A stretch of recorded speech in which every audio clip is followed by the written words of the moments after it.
deux autres géants, les derniers invités de nulle part ailleurs avant la Coupe du Monde de foot, ouais, c'est ça, Ophélie Winter et Jean-Marc Barr. Allez-y.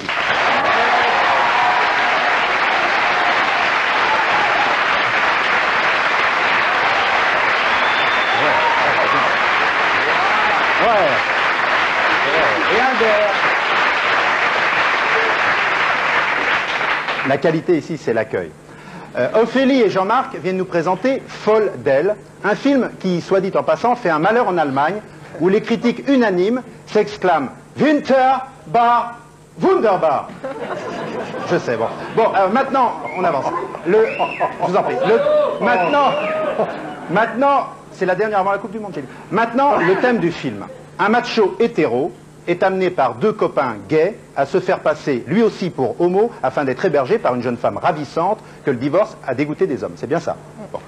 Alors aujourd'hui, et c'est une bonne chose, un film tournant autour de l'homosexualité ne choque plus personne. Enfin, presque plus. C'est-à-dire que la société a changé, elle est plus tolérante, plus ouverte, nous sommes mieux acceptés. Bon, par exemple, qui s'offusquerait encore d'apprendre que Patrick Sébastien est en ménage avec Serge Lama? Bon, en plus, c'est une vieille histoire. Alors, François Magnon à TF1, Henri Gourmelin et sa cuisine des mousquetaires gays, Marc Pouliou d'Eurosport, pour ne citer que quelques-uns parmi nos nombreuses copines du PAF, et je passe aussi sur la Gildas, la motarde lesbienne de Teva. Bon. Rien n'est impossible entre deux êtres, c'est le message profond de ce film. Et cela est aussi vrai au cinéma que dans la vie, puisque dans Folle d'elle, l'ancien séminariste que vous êtes, Jean-Marc, c'est véridique, vous avez été séminariste 4 mois, non, je n'en dirai pas plus, 3. Vous faites, 3 ou 4 mois, c'est déjà long, faites un homosexuel particulièrement convaincant. Et c'est d'ailleurs curieux, hein, votre relation, votre rapport, puisqu'on pourrait dire que la foi que vous aviez perdue, Dieu a dû la redonner à quelqu'un. N'est-ce pas, Ophélie? Bon. Voilà, alors je vous laisse entre hétérosexuels convaincus, vous, Ophélie, et vous, Jean-Marc Barr. Quant à Guillaume Durand, il a sans doute beaucoup à apprendre ce soir. Ophélie Winter, Jean-Marc Barr. Voilà.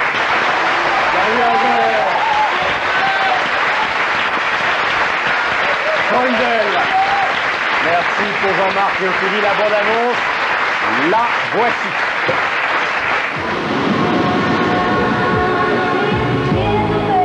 Putain, mais reste là. Bien sûr. Vas-y. Focus. Lisa, les mecs, elle veut plus entendre parler, c'est clair? Elle veut un PD, point barre. Elle est allergique comme est dans ton genre, là. Hein? Je voudrais quelqu'un pour habiter chez toi. Tu sors d'où? C'est un très bon copain de Victor. Tu me vois en train de jouer les grandes folles. Il est complètement PD, figure-toi. Il est PD. Il est trop gentil et très discret. C'est exactement ce qu'il te faut.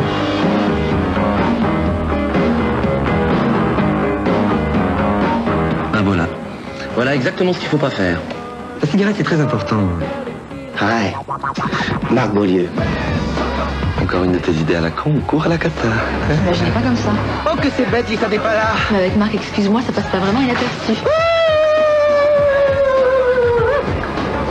Mais qu'est-ce qu'il fait? Il le fait très bien. C'est la grande Zaza, hein? Gilles Gay? Justement, laissez-moi. Tout est fini entre nous. Fini. Mais qu'est-ce qui te prend, là? Tu serais pas en train de virer au mot, toi? Je lui dis la vérité. Ah non. Ça, je ne penserai pas d'avoir été bousé comme ça. Faut rien changer du tout. T'es actif? Passif, les deux? Il y a des femmes qui changent un homme. Ophélie Winter, Jean-Marc Barr, Folle d'elle, un film de Jérôme Corneau, sorti le 17 juin. Voilà, merci de leur faire un silence à tous les deux. C'est tout le charmant. Alors... Oh oui.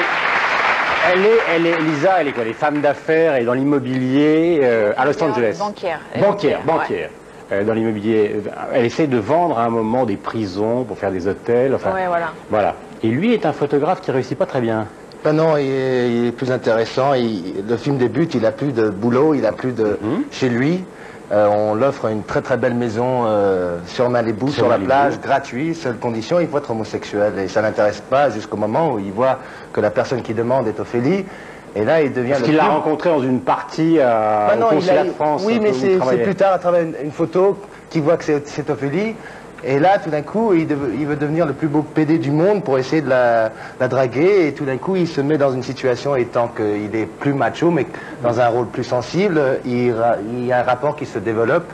qui est très très beau. Et on a l'impression... D'abord, pourquoi vous avez voulu faire ce film, Ophélie? Pourquoi pas? Non, mais je sais pas. Non, parce que ça me plaisait, le sujet était intéressant. Au départ, le premier scénario que j'ai reçu n'était pas vraiment complet, donc on a fait beaucoup de réécriture dessus. Mais le sujet me plaisait parce que j'ai plein de copains homo et que je trouvais ça sympa de parler de ça, et qu'en fait c'est vrai qu'il n'y a plus de tabou et qu'il est temps de faire plein de films là-dessus. Et qu'en plus, la proposition de travailler avec Jean-Marc était assez séduisante. Et voilà, quoi, en gros... Vous vous êtes vus avant, tous les deux, pour savoir, parce que ça repose quand même énormément sur deux couples, c'est-à-dire le couple que vous formez et l'autre, c'est-à-dire le couple des deux homos qui poussent justement Jean-Marc à aller chez vous. C'est quand même, enfin, c'est une histoire à quatre, donc vous êtes tout le temps présente. Ouais. Si vous n'étiez pas entendu... Non, on s'est rencontrés tous avant de tourner.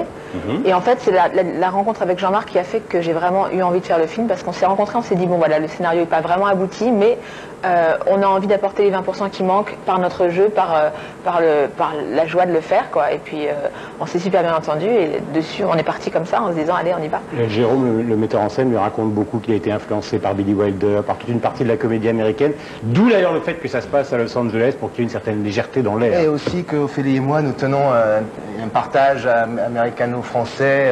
Cette présence était un petit peu importante aujourd'hui. Je trouve que ce genre de film est justement, on est peut-être à 40-50% de ce que est Wilder ou Capra, mais que c'est le style de comédie qui m'intéresse, car c'est dans la joie, on ne se prend pas la tête beaucoup, et on essaie de s'amuser. J'ai essayé de rendre le même jeu que Tony Curtis et Jack Lemmon dans certains Lemmon Show, pour retrouver cette même joie qui est moderne quant à l'homosexualité. Je ne voulais pas montrer quelqu'un qui avait peur, qui voulait le repousser, mais qui, en prenant la joie de ce que c'est, essayait d'avoir une femme, et c'est ce qui s'est passé. C'est bizarre, mais moi je vous imaginais plus dans une espèce de, enfin pas de remake, c'est idiot, mais de Nikita, c'est-à-dire d'un personnage comme ça. Je parle d'Ophélie, d'avoir envie de faire ce genre de rôle, plutôt que la femme d'affaires, un peu responsable. Voilà, j'ai envie toujours de faire ce genre de film-là, mais le problème c'est que j'ai vraiment une toute petite expérience dans le cinéma, donc pour me rassurer, moi, il fallait que je commence par un film comme ça, un premier rôle dans un film où vraiment c'est un personnage assez, pas simple, mais quand même basique, avec, pour me prouver à moi-même que j'étais capable de faire un film. Vous l'êtes rassuré? Maintenant ça va mieux. C'est-à-dire que maintenant je peux aller faire des démarches, aller voir des gens et leur dire j'ai envie de travailler avec vous, c'est plus facile, quoi. Je crois plus en moi. Avant j'avais un peu peur, je me suis dit si jamais quelqu'un un jour me propose le scénario dont je rêve, est-ce que je vais être capable de le tourner, est-ce que je vais pas partir au bout de 2 semaines en me disant je suis nulle, j'y arrive pas. C'est un métier qu'on apprend, hein. C'est un métier qu'on apprend. Moi je suis sur mon 20e film, et c'est... Ça a commencé avec Bruce Beresford il y a longtemps, enfin, même avant. Le roi David, oui. Ouais. Bruce Beresford. Ouais. On a l'impression que vous avez envie de déconner, d'une certaine manière, maintenant, parce qu'on vous a beaucoup associé aux films de Lars von Trier, à des films intello, etc.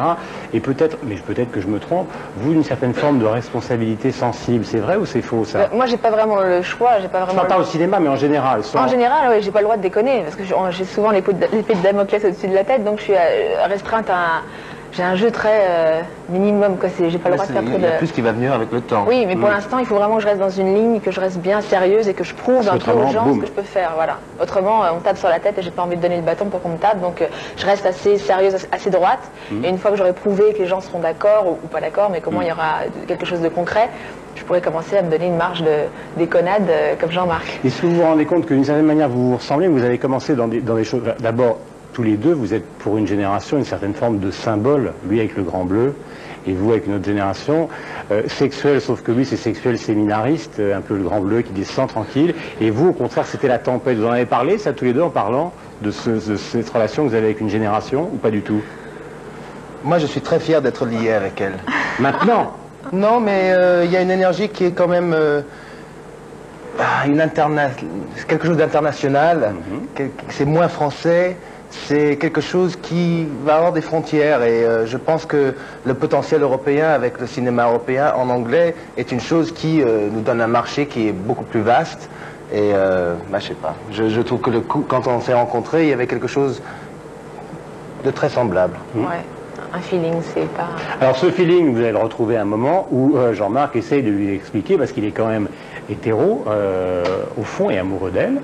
Non pas de s'excuser qu'il est hétéro, parce que finalement ça l'arrangerait bien d'être homo, puisqu'elle préfère finalement le personnage homo. En tout cas, ils en parlent au bord d'un lit. Justement, arrête justement. Ils sont là, regarde, ils sont là. Arrête, je les veux.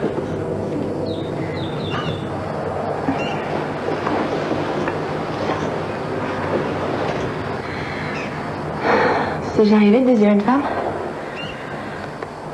Et toi? Ça va pas, non.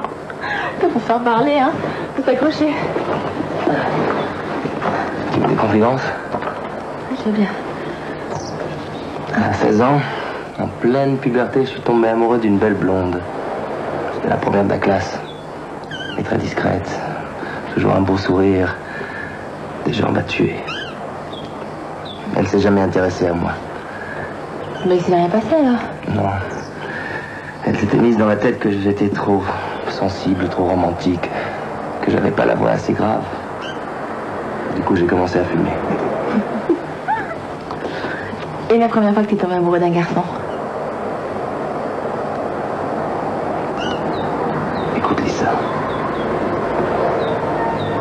Je suis pas vraiment homosexuel.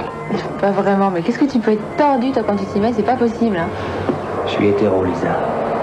Tu comprends? Je suis pas du tout homo. Sois pas ridicule, ça va, c'est comme ça que tu me plais.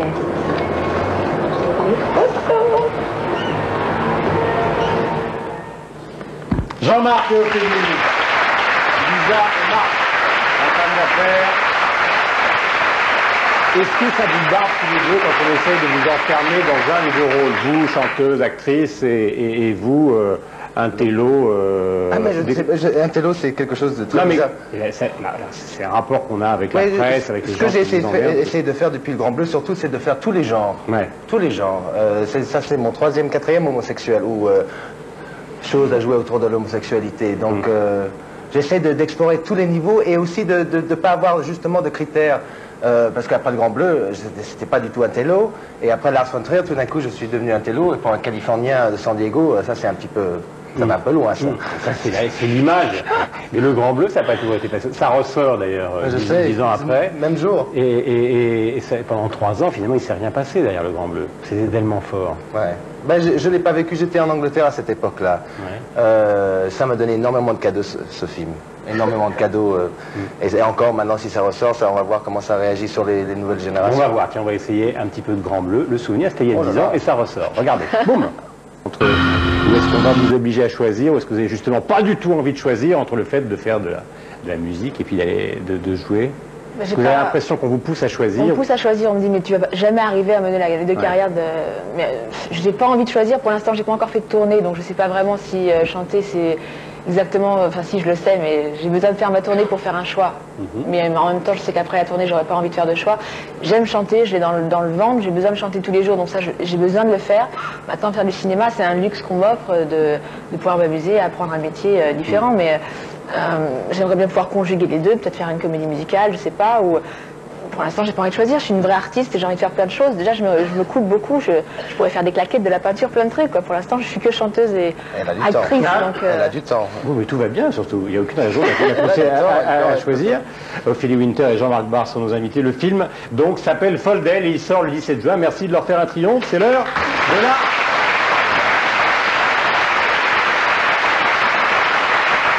Il y a un truc tout gonflé, j'ai oublié. Il faut quand même rendre hommage à vos deux partenaires. Ah oui. Philippe Duquesne. Frédéric et Borel. Ouais, qui sont inouïs. Oui. Exceptionnel. Ouais. Il y en a un qui travaille avec vous, donc on faut raconter un petit peu qui travaille avec vous. Oui, donc c'est dans mon la- meilleur ami à la banque, dans la banque. qui est homosexuel et qui... Et l'autre dans un restaurant. Voilà. Qui est mon ami. Et il s'engueule pendant tout le film, c'est absolument inouï. Foldel, Jérôme Corneau, donc ça sort le 17 juin. C'est l'heure de la météo. On va regarder les matchs de l'équipe de France. Est-ce qu'il y a un rendez-vous précis ou il y a un résumé de tout? Il y a un rendez-vous précis.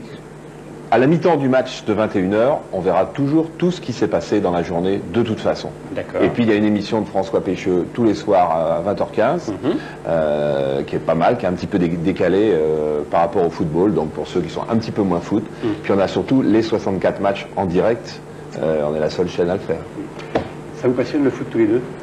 Moi j'aime beaucoup le Coupe du Monde. Ouais. La Coupe du Monde j'adore. Ouais. Ophélie, elle a l'air tétanisée. Non, moi ça me fait rien quoi. Non, mais on peut le dire. Non, non, mais c'est pas, je déteste pas, j'adore pas, je m'en fous, quoi, ça se passe, c'est très bien que ce soit en France, bon, pour ceux qui aiment le foot, moi j'ai pas envie d'aller dans le stade, mettre 1 heure pour y aller, 1 heure pour revenir, pour voir moins bien qu'à la télé, alors que je peux manger des trucs pendant que je regarde les matchs, avoir les ralentis et tout.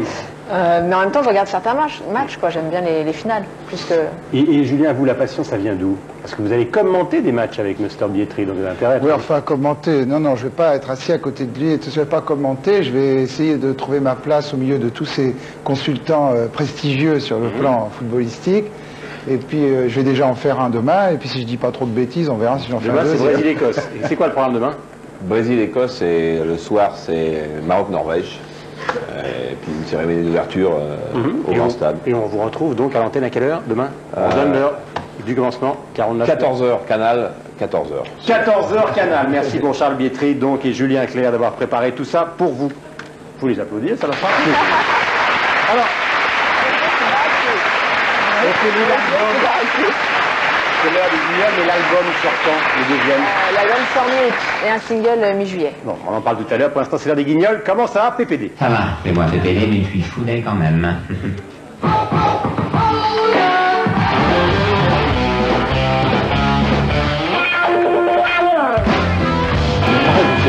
Vous êtes une sorte de maniaque, vous faites un peu tout seul. Non, je vous arrête tout de suite, non.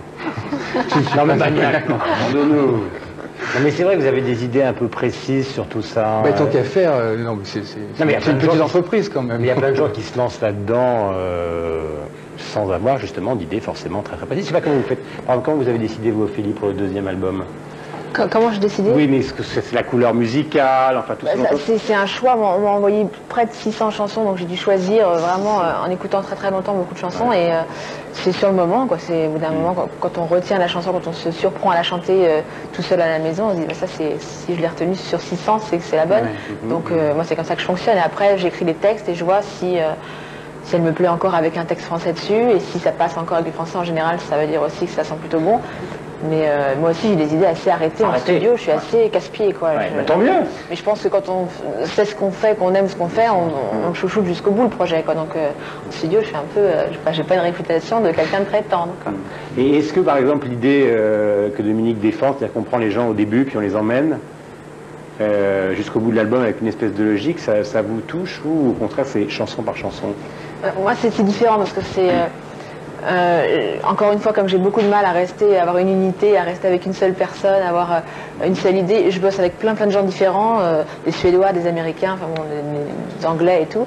Et comme ce sont des gens assez connus, il faut aller enregistrer chez eux, parce qu'ils ne se déplacent pas. Donc c'est morceau par morceau, on fait une prod avec le Suédois, après je repars à Londres, j'en fais avec un autre. Enfin bon, c'est moi qui me déplace dans tous les sens. Et le projet s'arrête, au bout de 3 jours, on a fait une chanson, pim poum, c'est fini, c'est mixé, c'est au revoir, et je passe à autre chose. Donc c'est moins sentimental, romantique, c'est pas une vraie histoire d'amour pour l'album, quoi. C'est plus ponctuel. J'ai l'impression que, oui, enfin je dis pas qu'il y a un message, mais enfin il y a quelque chose qui est à la fois très poétique, en même temps une envie de dire tranquillement aux gens, je dis pas tout va bien, mais enfin à la brésilienne, détendons-nous. Mais oui, c'est ça. C'est essayer rigolons un petit peu. De proposer des choses assez légères, mais avec un fond quand même. Et c'est ça que j'aime bien aussi dans la bossa, quoi. Mais non, l'idée du voyage et de passer des informations ou des idées, je trouve que justement on fait de la musique populaire. Donc c'est justement un bon moyen quand même de prendre les gens par la main et d'essayer aussi de leur faire découvrir d'autres choses. Des petites choses insidieuses. Alors vous avez fait la bande de son du film Ma vie en rose qu'on va découvrir ce soir, première diffusion Canal+. Golden Globe du meilleur film étranger, des récompenses pour Dominique pour justement cette bande musicale dont on va découvrir, non pas la bande musicale, mais le film, un extrait, Ma vie en rose, et vous le découvrirez ce soir, donc première version sur Canal, première diffusion sur Canal. Un garçon-fille, Ludovic. C'est Dieu qui s'est trompé en m'envoyant mes X de filles. Il y a un grec qui est venu à la place dans la cheminée. Il y a un scientifique. Et regardez, il y a la chouchoute qui nous fait encore ses manières.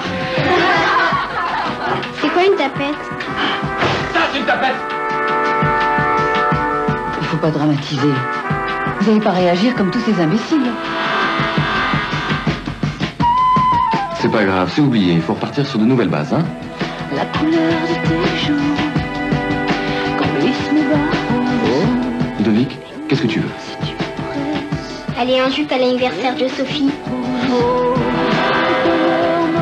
J'avais dit de pas recommencer. Mais t'as vraiment décidé de nous gâcher la vie, c'est ça, hein? Tu peux pas nous laisser en paix, hein? Voilà. Je vais vous faire les petits cadeaux. Ophélie Ostinato, c'est son album. Jean-Marc, c'est l'air de rien, pas très bien. Dans un instant, Raphaël Mesrahi.